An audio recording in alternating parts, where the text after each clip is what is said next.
Boom shakalaka! That's to wake y'all up. Welcome to another episode of Rabbit Hole Roundtable Talks. I'm MK, and this is Shit.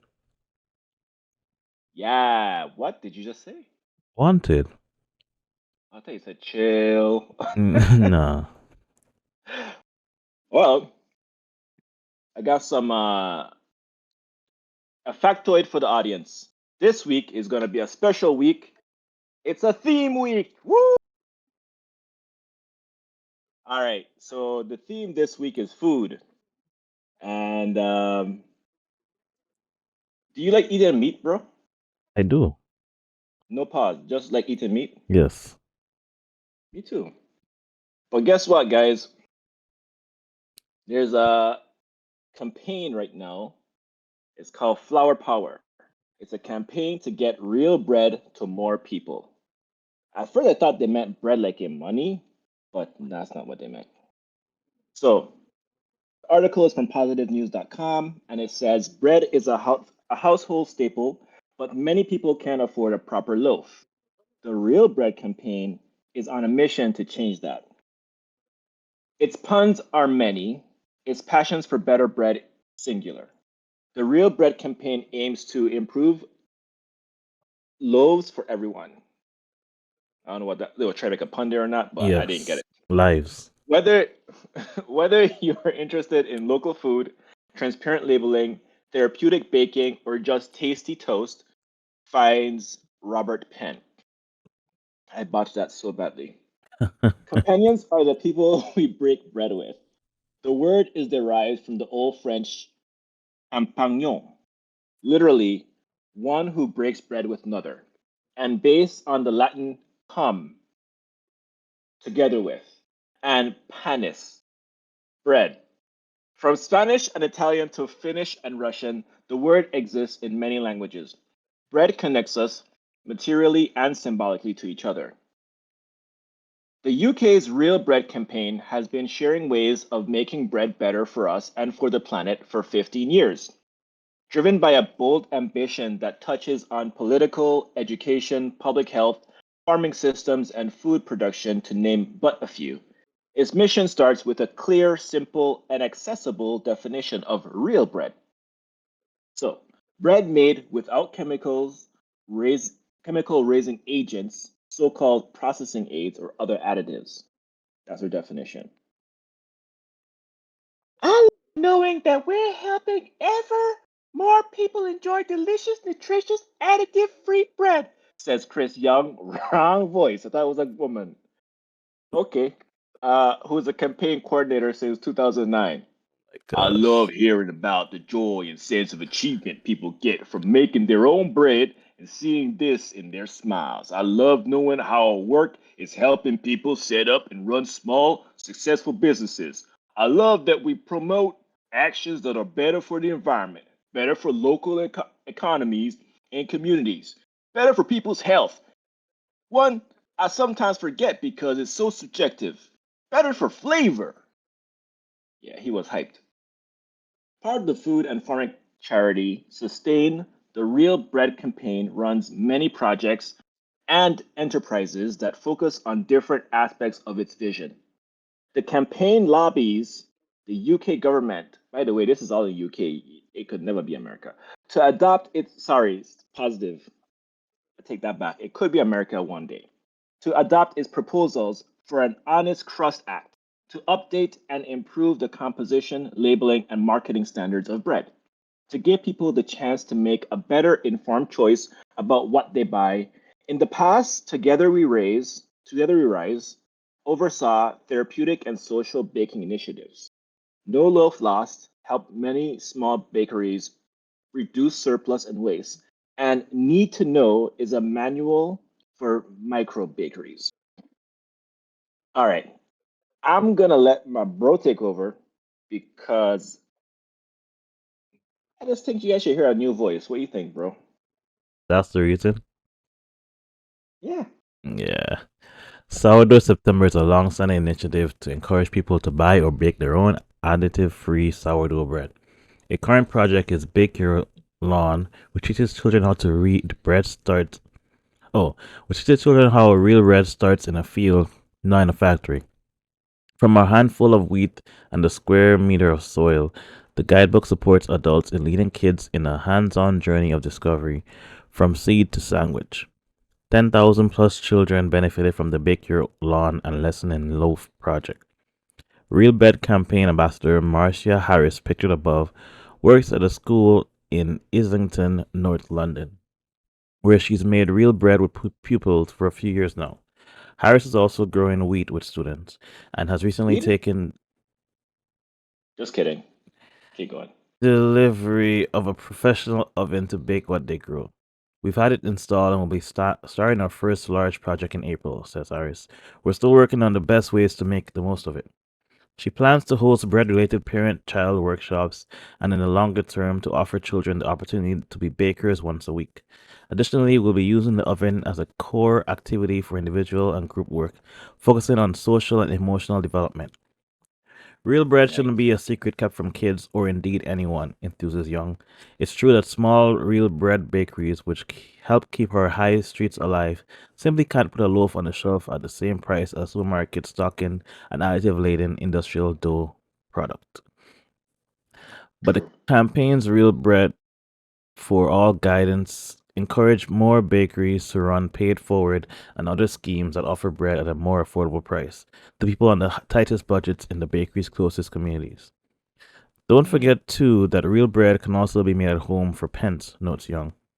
And he is working to get real bread on the menus of more public sector institutions where people can enjoy it at a subsidized price or even without having to pay, as in free school meals. There's a collaboration with the Soil Association to ensure that serving real bread helps caterers gain points towards its Food for Life accreditation. And most recently, Young has been chatting with Chefs in Schools, a charity that enlists chefs to improve school dinners, about how we get more real bread on their menus. Wow. Oh, that's cool. All right. Want me to wrap it up? Yeah, you could do that. All right. I got it. How to further advance the democratization of good bread? That's a question. I don't know why I read it like that. Young would prefer to see scaling out rather than scaling up. He coined the term SARFO, which is FAUX, SARFO, a few years ago to capture awareness of large companies producing and selling various attempts at red bread, which is READ, through the supermarkets. Instead, he would like to see the jigsaw building via lots of small pieces rather than a few bigger ones. More microbakeries, an expanded network of regional non-commodity grain networks across the country, more working mills, and a patchwork of small organic farms growing heritage grains at small scale. Young is particularly inspired by the growth in regional grain networks. There are now 8 in the UK and 1 in Ireland, which bring together growers, millers, bakers, and brewers to produce better bread. BRED, BREAD. Actually, there is inspiration everywhere you look. Oh, sorry, his voice. Actually, there's inspiration. No, that's not his voice. I don't remember it. You want There to see is his inspiration everywhere face? you look. Huh? You want to see his face? Nah, Okay. they're gonna ruin it for me. Yeah. Actually, there's inspiration. Actually, there's inspiration everywhere you look at the moment. Young enthused amid a much longer list. He mentioned the UK Grain Lab, the School for Artisan Food, and the Clink and Freedom Bakeries. I don't know why they put two different ads there when there's two separate things, but okay. The latter two of which train prisoners in baking. There are so many, Young laughs. Sometimes I feel like I'm contractually obliged to say real bread is on the rise, but right now it really is. I got that pun. All right, guys, that's the end of the article for me. Is there more? Oh, there's not. Oh, that is actually the end of the article. What are your thoughts, bro? I wanted to see like how they make it because I want to make some bread, but I'm on a Yeah. diet that consists of no bread. So I don't know if it's better than like how much better it is than the actual bread that's out there. So I've always heard that like processed food is unhealthy and bread is a processed food. And it's also like a lot of unhealthy carbs. Yeah. But I guess you could make it more healthy if you make it yourself. Like you could put more fiber in it. You could use certain ingredients, like vegetables, for example, to make your bread. Like Mm. carrot bread. I don't know. I just making stuff up at this Oh point. my But gosh. I feel like you could though. I feel like you could. Are there any breaders in chat? Can you tell us Gosh. the ins and outs? I will say though, Yes, it some is of a their thing. puns went over my head because I didn't catch it except for that very last one. They didn't have that many. Okay, thank goodness. Let's see. Can I make a veggie bread? I see carrot bread. That sounds good actually. Is it? It's not like carrot cake, is it? It looks like kaja cake, but I don't think it is. Hmm. There's veggie bread. What's the difference between bread and cake besides like sweetness? I think the ingredients. Oh, damn. As you guys can tell, I don't bake. I've made bread once before, but it was so dense, dude. Mm. Like, bruh, the bread was so dense, I couldn't even cut it. The main difference between bread and cake is that bread is primarily leavened with yeast and is typically considered a savory food, while cake is leavened with baking powder or baking soda and is usually sweet due to a high sugar content. And bread Yeah, is denser, so like you said. makes sense. Okay, Yeah. makes sense, makes sense.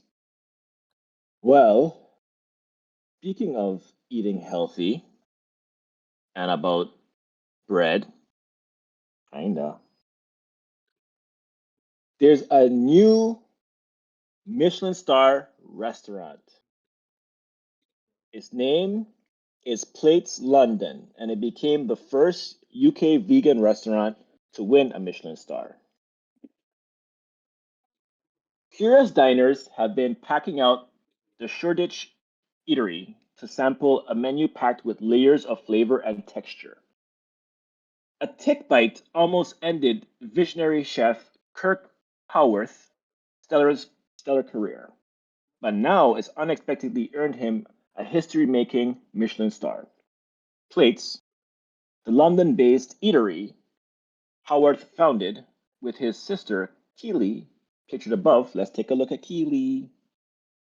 Aww, they look cute. They're siblings. Aww. All right, moving on. Is the UK's first vegan restaurant to win the coveted culinary gong. It comes 8 years after Howarth pivoted to a plant-based diet to manage the debilitating symptoms of Lyme disease, the bacterial infection spread by ticks. Earning a Michelin star is such an incredible honor and a lifetime goal since I was a young boy, Howard said. I probably should have done that in an accent or something, but I forgot. To be the first in the plant based sphere in the UK to win this prestigious award makes me unbelievably proud, and I am so grateful to our talented team for their support and dedication. By the way, after this article, we should look up to see if there's any American vegan restaurants, and then if there are any with a Michelin star. Howarth contracted Lyme disease while working in Sydney around 2012. The condition went undiagnosed for 4 years while he limped into work with chronic pain and blinding headaches. He eventually moved back to the UK to live with his father, Nigel Thornberry, also a chef and another Michelin awardee, and explored healing his body by going vegan. Experts multi recommend mitigating Lyme disease through a whole food, gluten-free, anti-inflammatory diet low in refined sugars. Which, by the way, that's a diet that everybody probably should adhere to, not just people suffering from Lyme disease, because that's pretty healthy. Minus the gluten-free part. That part is probably not that important. Ooh, and then they got some pictures of the food in his restaurant, which we will put up on the screen.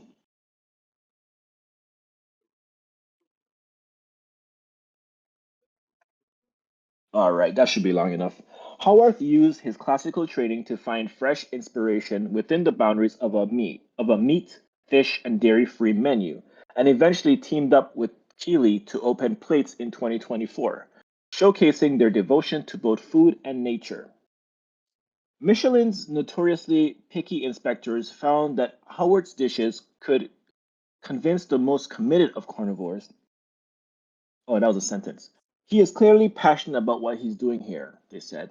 As someone who is going to eat plant based food for the rest of his life, he's on a mission to make sure it's as delicious as possible. The depth and balance of the dishes was superb. Each one came with layers of flavor and texture that all worked together in brilliant harmony. Plate's mouth-watering and slaughter-free tasting menu includes a mug and urad bean lasagna with miso and chive sauce, and a black truffle and artichoke risotto with blood orange and toasted hazelnut. Not gonna lie, Yo. that sounds good. Those with a sweet tooth would find satisfaction in Howard's raw cocoa gâteau.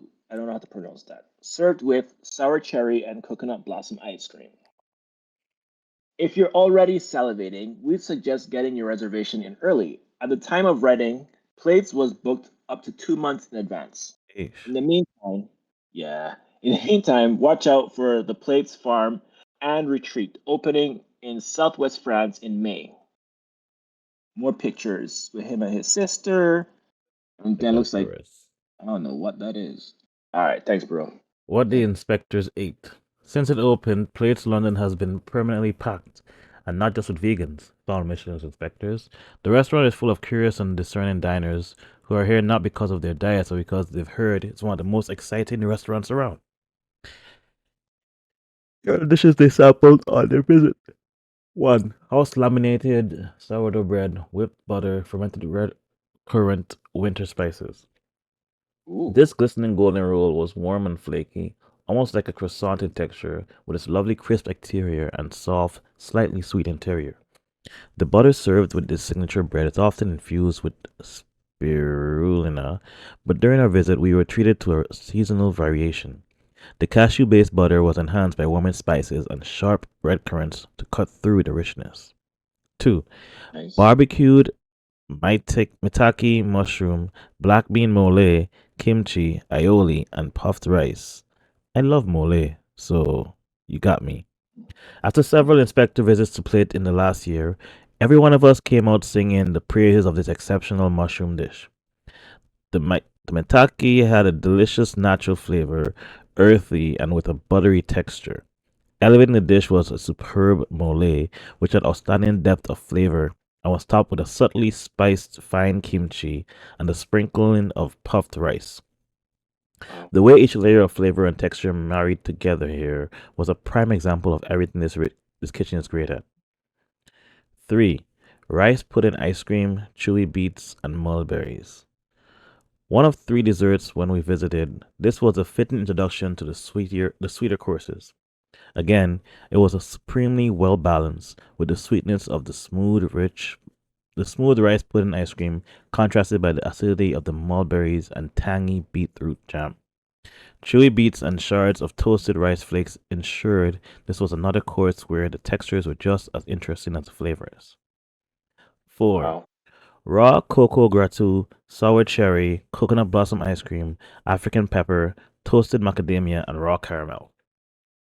A smooth ring of beautifully textured chocolate sponge was layered with light chocolate mousse, encased in a crisp chocolate shell, and dusted with cocoa powder. The com- the compote of sour cherries provided a balancing sour hit, while the coconut blossom ice cream was incredibly smooth and again complemented the cocoa so well. A few crunchy macadamia pieces added another texture. A dash of pepper brought a welcome warmth, and a drizzle of raw caramel sauce was the perfect final touch. Thick and Mm, rich, with just the right amount of sweetness. The end. nice. Not gonna lie, I am not a vegan, but I want to go to this Yeah, restaurant. it's something that worth. It's not like it worth trying. Yeah, especially the desserts, minus the chocolate stuff. Yeah, yeah, That all yeah. sounds good. All right, guys. Well, Wait, stay tuned. Wait, go ahead, bro. there are 9 vegan Oh, yeah. restaurants in the US featured in the Michelin Guide, and only one has won a Michelin star. All right, we have to. Where is it located? What state? New York. Of course, New York. New York have a lot of good stuff. I ain't gonna lie. Yeah. So the restaurants, I'll go through the list. Avant Garden, Mm, Wait, where is it? Oh, New York. Lion Dance Cafe, no location. damn, you gotta find it. Cadence, Virginia. Virginia-based chef. Oh, it's in New York. Sorry.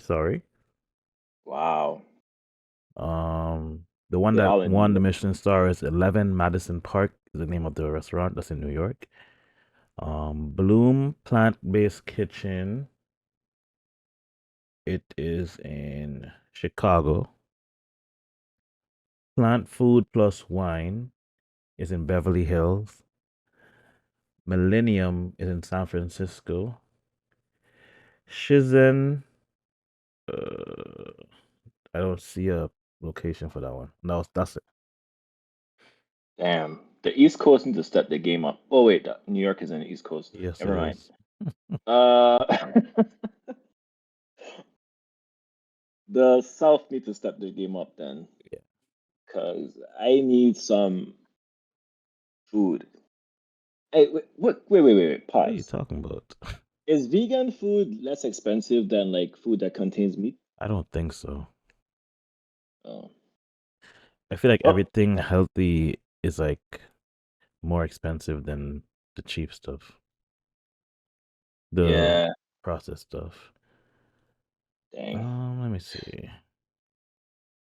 Well, one day when we go on our little tour of America, we have to try the vegan restaurants in New York for sure.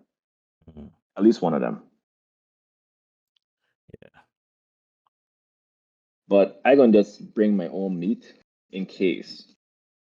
Like if the food is like, cause sometimes what happens is if I eat something that doesn't have any meat, I don't feel full. Or like Yeah. I feel full, but then I'm hungry again like 2 minutes later. It's like, bruh, I just ate. Yeah. So we'll see.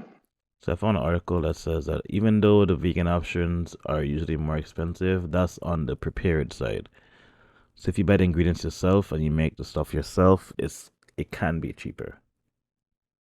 Makes sense. Makes sense. Yeah. Because veggies are generally cheaper than meat. Yeah. So that makes sense. All right, guys. Thank you. This is a week. This whole week, we're doing a theme. And if you could guess the theme in the comment section down below, I will do 10 push ups for each person that guessed right. One day And to it can't be, comment. no, Cause I can't do it. I cannot do that. I'm gonna die. people will comment 5 years later, like, is it this? Yeah. Okay.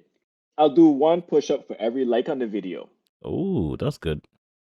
Yeah, I think that's more fair. Yes, sir. And and still try and guess what you think the theme is for this week.